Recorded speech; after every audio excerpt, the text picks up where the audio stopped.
বাজান, মালটা কেমন? দেশি না বেদেশি? হ্যাঁ,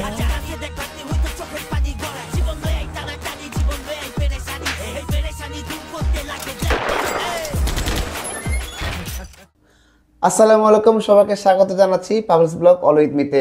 দর্শক, আমি পাভেল আছি আপনাদের সাথেই। নতুন আরও একটি রিয়াকশন পর্ব নিয়ে হাজির হয়ে গেলাম আপনাদের সামনেই। 2025 সালের 2 জানুয়ারিতে অর্থাৎ নতুন বছরে রিলিজ পাচ্ছে আমাদের বাংলাদেশের বর্তমানের সিনেমা ইন্ডাস্ট্রিতে অত্যন্ত জনপ্রিয় পরিচালক রায়হান রাফির গল্প এবং নির্মাণে ব্ল্যাক মানি একটি ওয়েব সিরিজ। এই ওয়েব সিরিজটির ট্রেলার না ঠিক, এটি একটি ফার্স্ট লুক পাবলিশ হয়েছে। সম্ভবত এটি হয়তো বা রিলিজ পাওয়ার আগ পর্যন্ত হয়তো বা এটি থাকবে, আলাদা করে হয়তো বা ট্রেলার রিলিজ পাবে কিনা জানি না, বাট এটি আমার চোখে পড়লো গতকালকে, আমি এটা দেখেছি একটু। তো ভাবলাম যে এটি আপনার সামনেই দেখি এবং এটার রিয়াকশনটা হয়তো বা আপনার সামনেই করব, কার কেমন লেগেছে এবং আমার কেমন লেগেছে সেটা আমি আপনাদেরকে ভিডিওতেই জানাবো। তো এটি আমি ব্ল্যাক মানির রিয়াকশন পর্ব শুরু করার আগে আমি ছোট্ট কিছু তথ্য আমি জানিয়ে রাখছি। এটি আগেই যেটা বললাম, ব্ল্যাক মানি এটি বঙ্গর ওটিটি প্ল্যাটফর্মে রিলিজ পাচ্ছে জানুয়ারি মাসের 2 তারিখে 2025 সালে, এবং এটি স্টোরি এবং ডিরেকশনে রয়েছে রায়হান রাফি, প্রডিউসার রয়েছে মুশফিকুর রহমান মঞ্জু, এবং মেইন যে কাস্ট ছিল মাসুম পারভেজ রুবেল, পূজা চেরি, সুব্রত ফারদিন, ইন্তেখাব দিনার, সুমন আনোয়ার, শিবা শানু, সালাউদ্দিন লাবলু, মুকিত জাকারিয়া, জয়রাজ, সাইদুর রহমান পাভেল, রাশেদ মামুন অপু সহ আরও অনেকগুলো নাম আছে, এখন এই মুহূর্তে আর না পড়ছে। এটি ওনাদের যে বঙ্গর যে ইউটিউবের যে চ্যানেল রয়েছে সেই চ্যানেলে এটি মুক্তি পেয়েছে। এই যে টিজারটি বা ট্রেলারটি, টিজার ট্রেলার বলছি, বারবার আসলে ট্রেলার সবসময় দেখা হয় তো, যার কারণে ট্রেলারটাই মুখ দিয়ে আসলে বের হয়েছে। এটি একটা ফার্স্ট লুক পাবলিশ করেছে ওনারা, এটা ব্ল্যাক মানির যে শিরোনামে যে ওয়েব সিরিজটি। তো এটি ওনাদের বঙ্গর ইউটিউব চ্যানেলে এটি পাবেন। আমি এইটার মেইন যে ইউটিউবের যে লিঙ্কটি এটি আমার ডিসক্রিপশনে থাকবে, চাইলে আপনারা দেখে নিতে পারেন। তো দর্শক, আর কথা না বাড়িয়ে আগে ফার্স্ট লুকটি কেমন হয়েছে সেটি আগে দেখা যাক, আপনাদের সঙ্গে নিয়ে দেখছি, দেখার পরে বাকি কথাগুলো বিস্তারিতভাবে বলছি। তো আসুন শুরু করা যাক।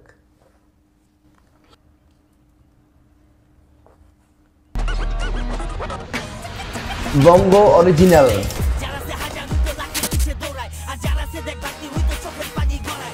র্যাপ সং, পাভেল, পূজা চেরি, রুবেল, সালাউদ্দিন লাবলু, সুমন আনোয়ার, কানন ফিল্মস।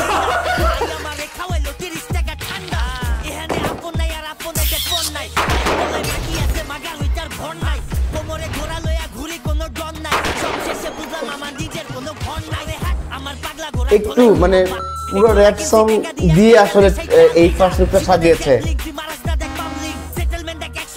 ভালো লাগছে। বাংলাদেশে নতুন, ফুললি কমার্শিয়াল, মানে মুভির মতোই। যারা মুভি দেখে অভ্যস্ত রায়হান রাফির, সে ওই ধাঁচেই বানানোর চেষ্টা করেছে।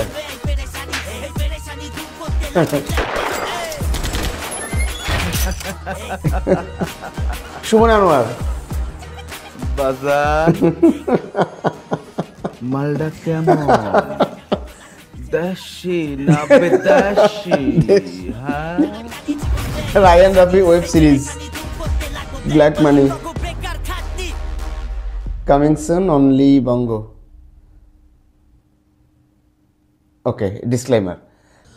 তো দর্শক, দেখে ফেললেন আমার সঙ্গে, আমিও দেখলাম ব্ল্যাক মানির ফার্স্ট লুক, যেটি মুক্তি পাচ্ছে আর কিছুদিনের মধ্যেই 2 জানুয়ারিতে। আপনারা বছরের শুরুতেই আপনারা একটি রায়হান রাফির একটা ওয়েব সিরিজ আপনারা দেখতে পারবেন। তো সিনেমার শেষে, অর্থাৎ এই ফার্স্ট লুকের শেষে সুমন আনোয়ারের যে একটা ডায়লগ ছিল যে বাজান মাল্টি ক্যাডা বা এইরকম কিছু একটা বললো, তো এটি বেশ মানে একটু ক্যাচি আর কি। এটা আমি কোথায় যেন শুনেছি, আমি মনে করতে পারছি না এখন, বাট এইটার আসলে একটু লাস্টের দিকটা একটু ফানি মনে হলো আর কি। তো যাই হোক, পুরো ফার্স্ট ফিল্মটা দেখে যেটা মনে, আমার একটা কথা আমাকে বলতেই হবে, সেটা হলো যে রুবেল বাংলাদেশের যে চলচ্চিত্রের যে অ্যাকশন ঘরানার যে মুভিগুলো, যেটা আমরা যারা 90s কিড রয়েছি, 90s কিডের কিন্তু অ্যাকশন হিরো কিন্তু এই রুবেল। তো উনি অত্যন্ত জনপ্রিয় একজন অভিনেতা, এবং বাংলাদেশের ফিল্ম ইন্ডাস্ট্রিতে ওনার অনেক কন্ট্রিবিউশন এবং অবদান রয়েছে। তো এই আমাদের যারা 90s কিড যারা আমরা রয়েছি, তাদের কিন্তু ছোটোবেলার কিন্তু অ্যাকশন হিরো কিন্তু এই রুবেল ছিলেন, আরেকজন প্রয়াত চিত্রনায়ক ছিলেন জসিম ছিলেন, মান্না ছিলেন। তো ওনারা কিন্তু আমাদের এই 90s কিডের কিন্তু অ্যাকশন ঘটনা। তার মধ্যে রুবেল একটু মার্শাল আর্টের জন্য উনি বিশেষভাবে পরিচিত। ইভেন আমি একটা কথা বলে রাখি, আমার রুবেলকে কিন্তু ডিসকভার করার ক্ষেত্রে কিন্তু আমাদের বাংলাদেশের আরেকটি খ্যাতনামা, উনিও প্রয়াত, উনি যিনি ছিলেন একজন চিত্র পরিচালক ছিলেন, মানে সিনেমা ডিরেক্টর ছিলেন, শহীদুল ইসলাম খোকন। ওনার ম্যাক্সিমাম কাজ কিন্তু শহীদুল ইসলাম খোকনের সঙ্গে ছিল, এবং শহীদুল ইসলাম খোকনের সঙ্গে কিন্তু ওনার এই অ্যাকশন ঘরানার যে ছবিগুলো ছিল, এবং উনি নিজেও একজন পরিচালক, উনি নিজের নির্মাণে অনেক সিনেমা উনি করেছেন। বিশেষ করে ওনার একটি ছবি আমার এখন এই মুহূর্তে মনে পড়ছে, এটা কথা প্রসঙ্গ মনে হলো, সেটি হচ্ছে বিচ্ছু বাহিনী। আমি তখন প্রায় অনেক ছোটোই ছিলাম, তো ওই সময় কিন্তু আমি বিচ্ছু বাহিনীটা দেখেছিলাম একদম মার্শাল আর্ট যে কেন্দ্র করে। তো যেটা দেখা গেলো যে অন্যান্য যে কান্ট্রিগুলোতে, চায়না যে জ্যাকি চ্যান থেকে শুরু করে যারা মার্শাল আর্ট নির্ভর যারা মুভি করতেন, তো আমাদের বাংলাদেশে কিন্তু এই রুবেল উনি কিন্তু এই মার্শাল আর্ট মুভিগুলোকে নিয়ে আসছেন। ওনার যে বড় ভাই আছেন, যে উনি সোহেল নামে যিনি পরিচিত, অত্যন্ত বর্ষীয় একজন অভিনেতা। তো যাই হোক, তো আমার কিন্তু এই ট্রেলারটা গতকালকে যখন আমি দেখলাম, সাধারণত রুবেল ওনাকে আসলে অন্যান্য এখনকার কমার্শিয়াল মুভিতে আসলে দেখা যায় নাই। শহীদুল ইসলাম খোকনের পরে তেমন উল্লেখযোগ্য কোনো তার মুভিও ছিল না, বা আমি দেখিনি। তো এরপরে রুবেলের যখন দেখলাম, যে তাও আবার রায়ান রেপের সঙ্গে, তো ভাবলাম যে এটা দেখি, একটু রিয়াকশনটা করি কেমন হয়। তো যাই হোক, আমার যে ব্ল্যাক মানি যে ফার্স্ট লুক যেটা দেখলাম, সেখানে আমার ভালো লেগেছে। একটা র্যাপ সঙ্গের সঙ্গে একদম কাহিনীকে ওনারা এক্সটেন্ড করার চেষ্টা করেছে, ছোট ছোট কিছু বিষয়।